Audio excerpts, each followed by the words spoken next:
sakitku dan penyakitku. Hidup adalah perjalanan. Apapun lika-liku hidup yang kita alami, kita jalani saja, nanti sampai juga pada titik finish. Jangan sesali apapun cobaan yang kita alami, karena di balik semua itu ada janji Tuhan yang Maha Esa. Janji yang sangat indah, yang tak pernah kita duga-duga. Walaupun itu berupa penyakit, tapi yakinlah penyakit itu datang dari Tuhan yang Maha Esa, dan Dia juga yang mampu mengangkatnya. Dan kita manusia diwajibkan berusaha dan berpikir positif. Di sini aku berbagi bercerita tentang perjalanan dan penyakitku. Assalamualaikum, nama saya Yunita Fitria. Saya penerima manfaat program RSBK Dharma Guna tahun 2020. Saya mendapatkan bantuan modal usaha sebesar 2 juta. Saya pergunakan untuk usaha urut dan lulur. Saya ini orang tua tunggal, punya 2 anak, yang satu masih sekolah SD kelas 6, yang satu lagi di TK. Sejak saya mendapat bantuan program RSBK, saya rutin dapat pasien itu kadang 1-2 orang gitu sehari gitu kan, kadang nyampe 3 orang. Tapi semasa COVID itu pelanggan saya berkurang, kadang sehari 2 hari itu ada 1 atau 2 gitu. Buka urutnya dari pagi nyampe sore, kalau malam kita tutup. Jadi kalau tarifnya itu 100 untuk urut, lulur 150. Tapi kalau saya misalnya tetangga atau kenal gitu, saya nggak pasang tarif. Lulur, saya dulu tahun 2006 pernah kursus di Juwita Salon. Saya belajar lulur di sana dan mendapat sertifikat. Selama saya ngurut, pelanggan saya nggak ada merasa takut. Pelanggan saya nggak ada merasa takut. Baik dia tahu saya punya penyakit jiwa atau enggak, itu mereka nggak merasa takut. Dan bahkan terkadang saya bilang, saya ini punya penyakit jiwa, orang nggak percaya. Nggak mungkin mbak, orang gila ngaku gila, orang gila ngaku gila. Saya suka sama pekerjaan ini karena pekerjaan ini tidak menyita waktu berhari-hari.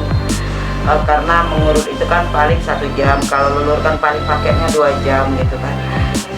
Terus itu juga uangnya bisa langsung saya pergunakan untuk kebutuhan saya dan anak-anak saya. Nama saya Eka. Rumah saya tidak jauh dari rumah Bu Yuni. Makanya saya kalau misalnya sering sakit-sakit itu, saya minta urut sama Ibu Yuni. Alhamdulillah rasanya enak dan ada perubahan. Jadi sakit saya berangsur-angsur hilang. Saya sering juga lihat orang datang tempat Bu Yuni untuk urut kan. Kadang-kadang memang langganan dia tuh, nampaknya kan dia tanya kan mana Ibu Yuni. Ibu Yuni lagi keluar. Mungkin ntar lagi pulang. Dia datang lagi. Sering seperti itu. Langganan juga udah banyak saya lihat. Walaupun Ibu Yuni ini sakit, tapi saya tidak pernah merasa ragu dan tidak pernah merasa takut, karena walaupun dia sakit, pekerjaan tetap tidak terganggu, tidak mengurangi rasa pelanggannya ngurut sama dia. Jadi tidak ada ganggu seperti itu. Saya benar-benar nyaman kalau sedang diurut Yuni. Kalau Ibu Yuni lagi kumat, jadi anak-anaknya sama saya kadang-kadang kan, terus dia tutup pintu. Nanti kan anaknya kan udah tahu kan bagaimana ini penyakit ibunya kan, jadi sekitar berapa lama nanti dia tahu, dia panggil ibunya kan, ini obatnya udah diminum apa belum. Alhamdulillah kalau bermasyarakat seperti biasa lah, normal gitu, enggak ini kan enggak lain daripada yang lain tuh, enggak, biasa dia masyarakatnya baik, nggak pernah ribut-ribut dengan tetangga, nggak pernah misal ganggu orang, nggak. Alhamdulillah baik lah sama tetangga itu. Awal saya mengalami penyakit jiwa itu dulu sewaktu sekolah di STM, terjadilah renungan suci dan semua teman-teman saya itu kesurupan, dan saya coba bantu menyembuhkannya dengan air kursi.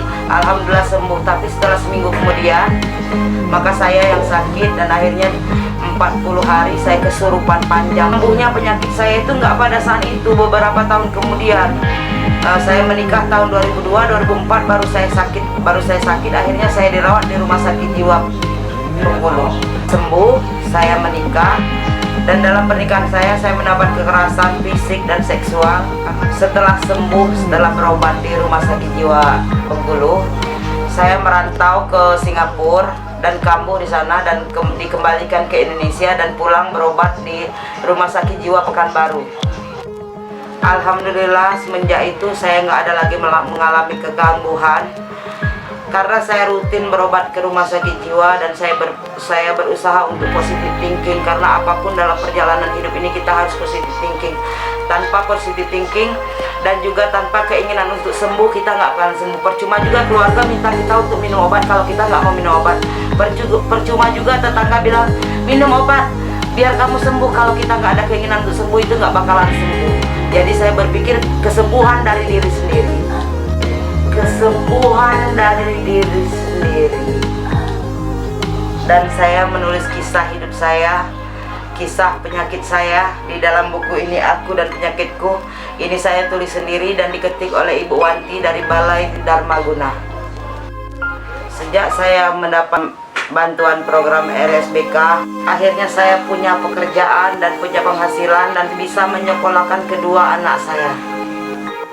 Terima kasih kepada Balai Dharmaguna Bengkulu, Kementerian Sosial, Dinas Sosial Bengkulu, dan semua pihak yang sudah membantu saya dalam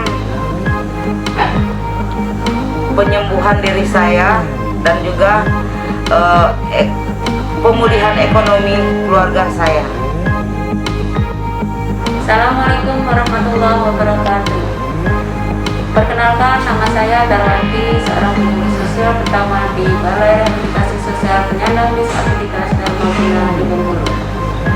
Saya adalah pelaksana program rehabilitasi sosial berbasis keluarga yang dilaksanakan oleh Balai. Salah satu PM saya bernama Yumita Fitria, mengikuti program rehabilitasi sosial berbasis keluarga pada tahun 2020.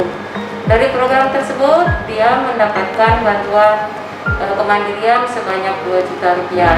Dari bantuan tersebut digunakan untuk membuka usaha lulur atau urut yang sesuai dengan keterampilan atau kemampuan yang dimilikinya. Namun situasi pandemi ini sehingga usaha tersebut agak mengalami kendala atau tidak berjalan sesuai dengan maksimal, sehingga dia untuk memenuhi kebutuhan hidupnya melakukan dagang, yaitu dagang sayur dan gorengan.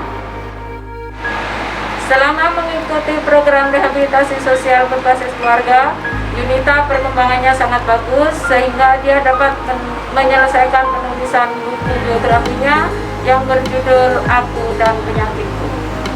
Sampai saat ini kami masih selalu memantau perkembangan Yunita, baik secara langsung melalui petugas dari balai itu sendiri mengunjungi rumah Yunita ataupun melalui dinas sosial yang dalam hal ini sebagai pendampingnya adalah melalui PKSK.